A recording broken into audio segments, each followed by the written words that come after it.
오늘도 우리 주님의 크신 은혜가 함께 하시기를 바랍니다.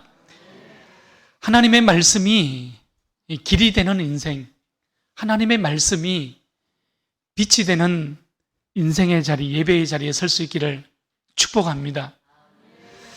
여러분, 우리는 마가복음 말씀을 통해서 계속적으로 예수님의 행적을 따라가고 있습니다. 오늘이 24번째 시간이기도 합니다. 오늘 말씀 속에서 큰 은혜가 우리 가운데에 임할 수 있기를 바랍니다. 여러분, 마가는 이 마가복음에서 독특한 전달 기법을 가지고 있었지 않습니까? 일명 샌드위치 기법이다, 이렇게 말씀을 드렸었습니다. 마가복음 5장에서 이 야이로의 이야기가 진행되었죠. 야이로의 이야기가 진행되는 가운데에 예수님이 한 여인을 만납니다. 12해 동안 혈류증으로 인하여 고통받고 있는 여인이었죠. 예수님의 옷자락만 만져도 내가 이 질병에서 고침을 받겠다라는 믿음으로 그 여인은 예수님의 옷자락을 만졌고 결국에는 치유의 사건이 일어났지요. 마가는 지금 이 한 여인을 통하여서 죽음의 자리로 나아갔던 야이로의 어린 딸이 반드시 다시 회복되어 일어날 것이라고 우리에게 암시해주고 있는 것이지요. 이것이 샌드위치 기법, 그러니까 마가가 가지고 있는 독특한 전달 기법입니다. 자, 그런데 오늘 마가복음 6장에서도 동일한 형식과 동일한 기법을 우리는 발견해 보게 되는 겁니다. 예수님의 제자들이 둘씩 짝을 지어서 파송하셨죠. 내보내셨습니다. 회개의 복음을 전파하고 귀신을 쫓아내고 병든 자에게 기름을 발라 그들을 치유하기 위하여서 예수님께서 제자들을 내보내신 것입니다. 그런데 그 제자들이 가지고 있는 모든 권능, 권세였죠. 엑수시아라고 지난주에 말씀을 들으셨습니다. 여러분, 제자들이 지금 나가서 예수님의 사역들을 대신 감당하고 있습니다. 그 제자들이 나가서 지금 여러 가지 사역들을 진행하고 있어요. 자, 그런데 제자들이 예수님께 돌아와서 사역을 보고하기 전에 지금 마가는 세례 요한의 죽음에 관한 이야기를 또 이 제자들 파송하는 이 얘기들 중간에 끼워 넣어서 우리에게 전해주고 있는 것을 우리가 보게 됩니다. 마가는 지금 사역의 절정을 향하여서 걸어가고 계시는 예수님의 그 모습을 우리에게 보여주고자 하시는 것이거든요. 그런데 세례 요한의 죽음의 사건이 지금 중간에 들어와 있어요. 마가의 메시지는 무엇입니까? 예수님께서 십자가의 죽음을 향하여 한 걸음씩 한 걸음씩 예수님의 발걸음을 옮겨가고 계신다는 것을 우리에게 암시하고 있는 것이지요. 예수님께서 세례 요한의 죽음의 사건을 통하여서 예수님도 그 행적의 발걸음들이 인류 구원을 위한 죽음을 향하여서 나아가고 있음을 우리에게 그대로 보여주고자 하는 마가의 독특한 전달 기법을 우리는 보게 되는 것입니다. 여러분, 세례 요한이 누구입니까? 세례 요한은 예수님보다 먼저 온 선지자이지 않습니까? 요한이 요단강에서 예수께 세례를 베풀 때에 여러분, 하늘의 문이 열렸지 않습니까? 성령이 하늘로부터 내려오는 것을 보았습니다. 그리고 하늘에서 음성이 들렸지요. 너는 내 사랑하는 아들이라, 내가 너를 기뻐하노라. 놀라운 경험이었습니다. 그러나 세례 요한은 메시아이신 예수님의 신발을 들기에도 부족하다고 성경은 우리에게 기록하고 있습니다. 예수님은 성령과 불로 세례를 베푸셨지만 세례 요한은 그저 물로 제사함의 정표, 세례를 주는 것뿐입니다. 예수님보다 앞서온 이유는 주의 길을 준비하고 주의 길을 곧게 하라는 사명 때문이었죠. 세례 요한은 낙타 트롯을 입고 메뚜기와 석청을 먹으며 살았습니다. 엄난하고 죄 많은 이 세대 속에서 하나님의 복음을 부끄러워하지 않는 삶을 살아갔던 선지자가 세례 요한이었습니다.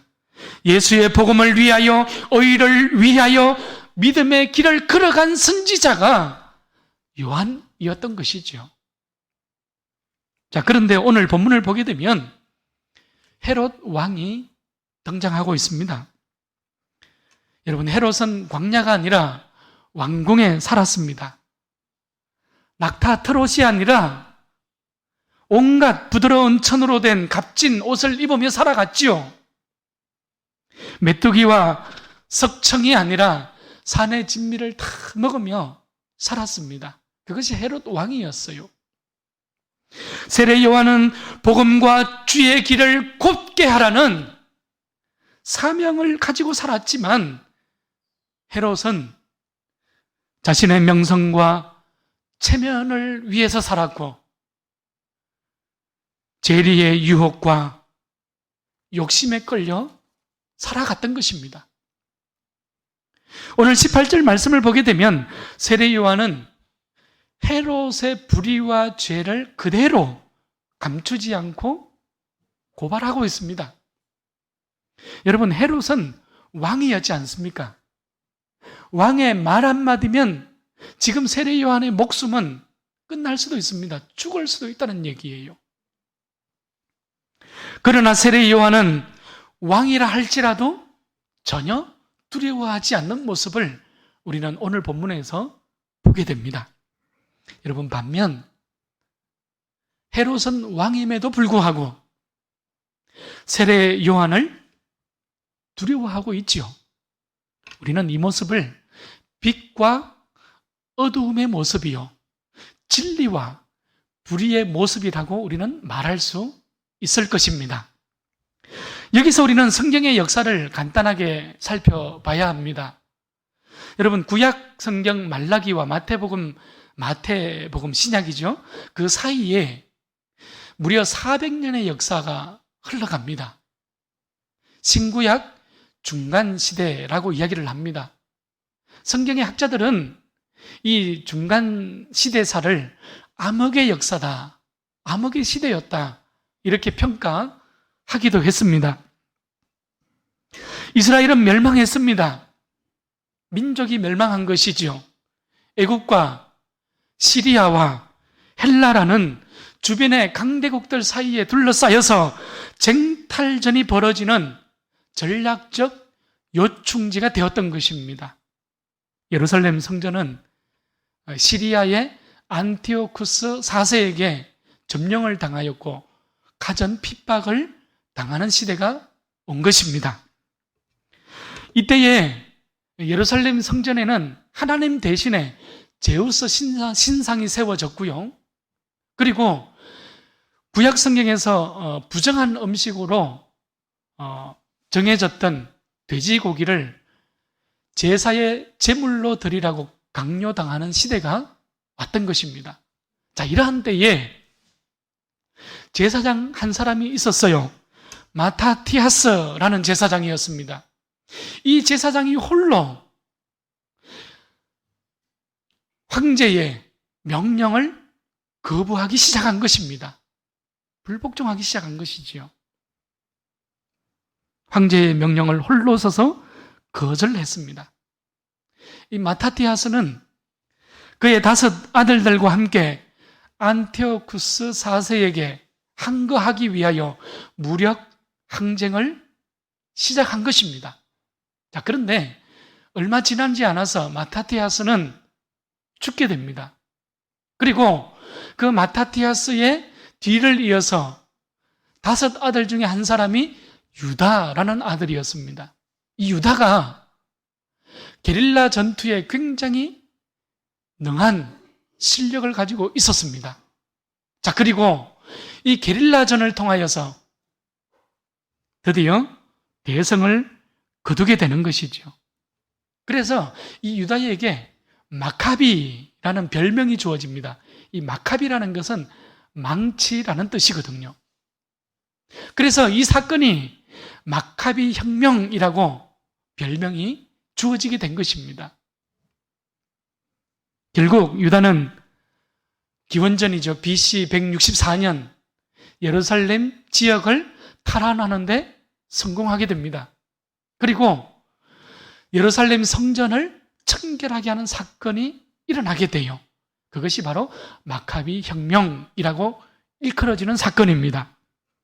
자, 유대인들은 지금까지도 이 사건을 하누카라는 절기로 기념하고 지키고 있습니다. 특별히 요한복음 10장에 가보게 되면 수전절이라는 절기가 나오지 않습니까? 이 수전절이 곧 하누카 절기가 되는 것입니다. 여러분, 그러나 유대인들의 독립의 이 기쁨은 오래가지 않았어요. 기원전 63년 로마에 다시 정복되어지고 마는 것이지요. 로마는 팔레스타인 땅을 유대에서 태어난 헤롯이라는 사람에게 그 통치를 맡깁니다. 일명 대헤롯 왕이라고 이야기합니다. 오늘 본문에 나오는 헤롯은 아니에요.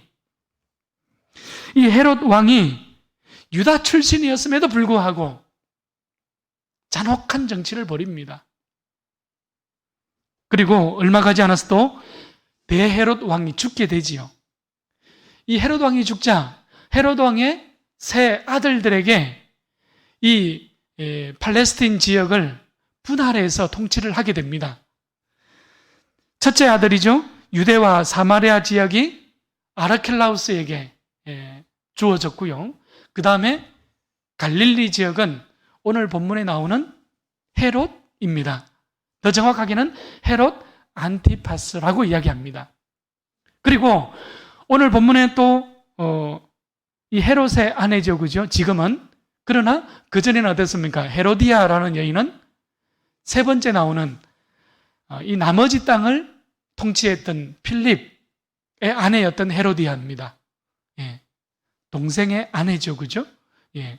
그러한 분할의 정치를 우리는 보게 됩니다. 여러분, 역사의 구비마다 하나님 앞에 홀로 서 있는 그 한 사람을 우리는 쉽게 발견해 볼 수 있게 되는 거예요. 제사장 마타티아스, 유다 마카비, 그리고 세례 요한이 가지고 있는 공통점이기도 하지요. 오늘 일하는 이 시대를 살아가면서 우리도 마찬가지입니다. 하나님은 믿음의 눈으로 시대를 읽고 믿음의 눈으로 하나님 앞에 홀로 서 있는 그 한 사람을 지금도 찾고 계신다는 사실입니다. 여러분, 디트리히 보네퍼 목사님은 신도의 공동생활이라는 책에서 홀로 있는 날이라는 제목하에 이렇게 고백하고 있습니다. 공동체 안에 있을 때에만 우리는 홀로 있을 수 있고, 또한 홀로 있을 수 있는 사람만이 공동체 안에 있을 수 있습니다. 이들은 서로 떨어질 수 없습니다. 저는 우리 넓은 교회 모든 성도들이 이 시대를 살아가면서 하나님 앞에 홀로 설 수 있기를 축복합니다. 여러분, 그래야만 교회라는 하나님의 부르심의 공동체 안에 머물 수 있게 되고 건강한 신앙으로 일어날 수 있기 때문입니다. 자, 이제 헤롯이 세례 요한을 두려워하고 있는 근원적인 이유를 찾아가 보겠습니다. 여러분, 오늘 본문 20절 말씀을 보십시오. 세례 요한은 헤롯에게 동생 빌립의 아내를 취한 것이 옳지 않다는 그 질타지요.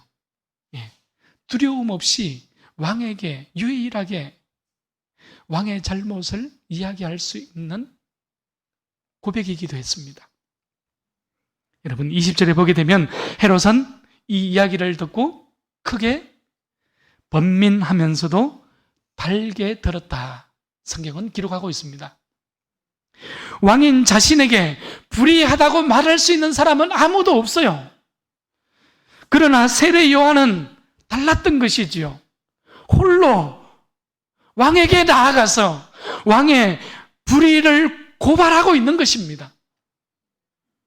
세례 요한은 바리새인과 사두개인들을 향하여서는 독사의 아들들이라고, 어둠의 아들들이라고 그들을 꾸짖고 그들에게 회개를 촉구했지 않습니까? 또한 세리들을 향하여서는 부당한 징세를, 군인들을 향하여서는 권력 남용을 비판했지 않습니까? 그리고 오늘 본문에서 갈릴리의 왕 헤롯 안티파스에게 부정한 사생활을 면전에서 꾸짖고 회개하라고 외치고 있는 것입니다. 모두가 어두워진 시대예요.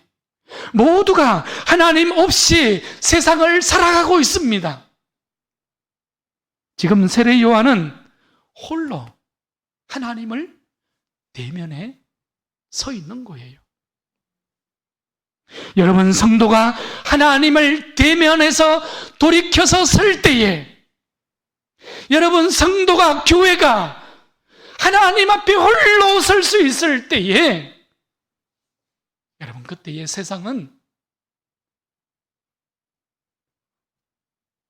두려움 가운데에 나아가게 되는 거예요. 교회를, 성도를 우습게 보지 못하는 거예요. 여러분 정말 부탁드립니다. 코로나19로 인하여 비대면 예배가 지속되고 있습니다. 그러나 기억하십시오. 여러분, 하나님 앞에 홀로 서야 할 때를 우리는 기억해야 할 것입니다. 하나님까지 비대면 하지 마시기 바랍니다. 그러면 안 되는 거잖아요. 말씀을 비대면하고 기도를 비대면하면 안 되는 거잖아요. 거기에는 희망이 없습니다. 거기에는 여러분 두려움만 있는 거예요. 그것이 비대면의 자리라는 것입니다. 헤롯은 이런 세례 요한을 목베어 죽였습니다. 더 이상 세례 요한을 대면하기 싫었던 것이지요. 마가는 본문에서 이 무섭고 두려운 시간을 우리에게 아주 상세하게 전해주고 있는 거예요. 헤롯은 자기 생일 잔치를 크게 베풀었지요. 딸 살로메가 춤을 춥니다. 호화로운 파티에 초대된 모든 사람들이 기뻐합니다. 헤롯은 살로메에게 내 나라의 절반까지라도 줄 것이다, 너의 소원을 말하라고 요청하지 않습니까? 그러니 이전에 동생 빌립의 아내였던 헤로디아가 여러분 이 기회를 놓치지 않는 거예요. 얼마나 악합니까? 세례 요한에게 당한 모욕을 갚아 주겠다는 것이죠.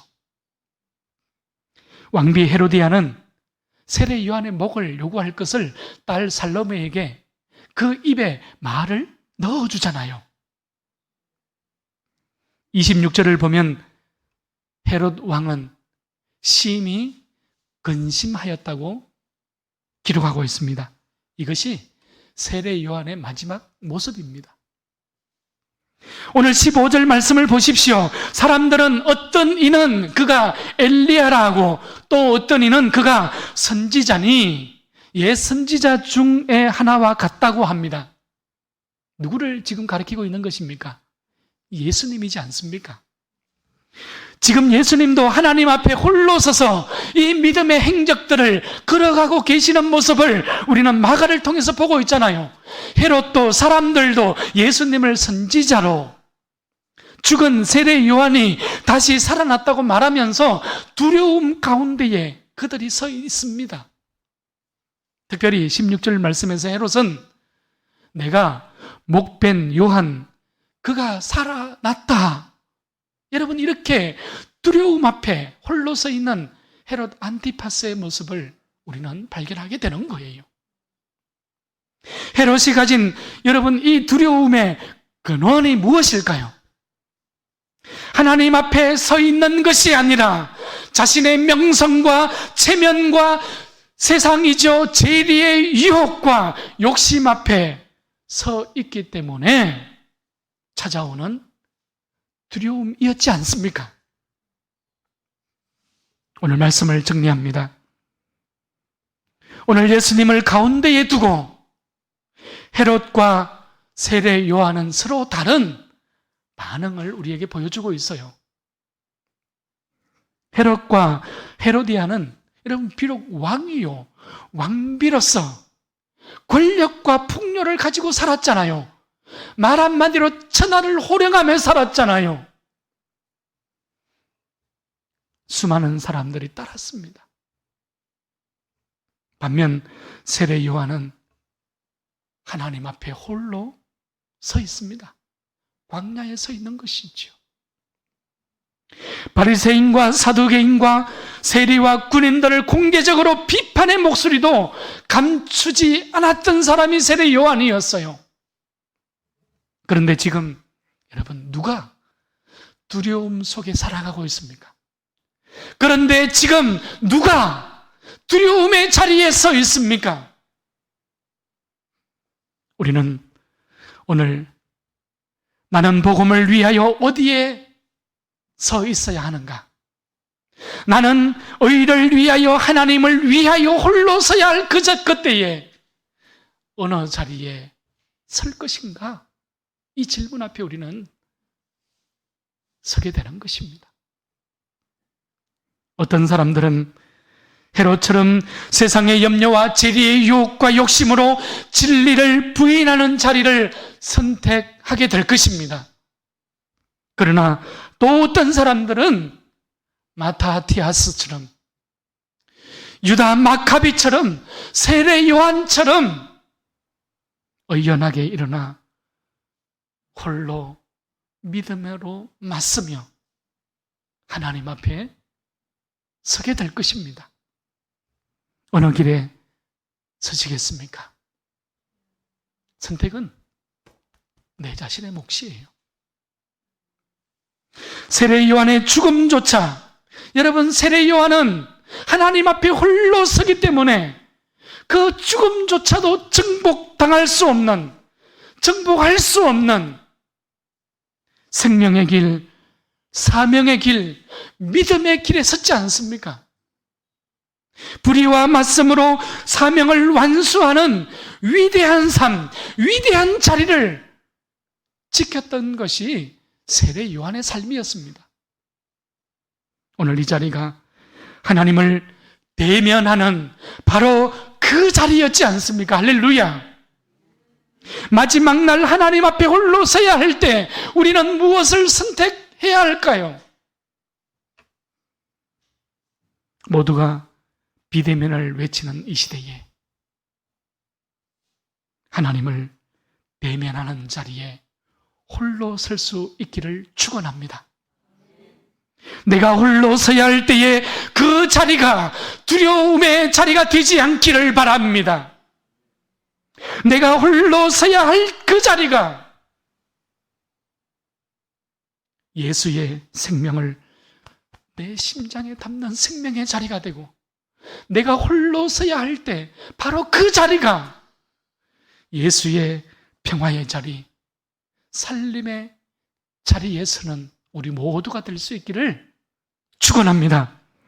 그렇게 이 한 주간도 승리의 행진을 외치며 믿음으로 걷는 우리 모든 널푸른 가족들이 될 수 있기를 축원합니다.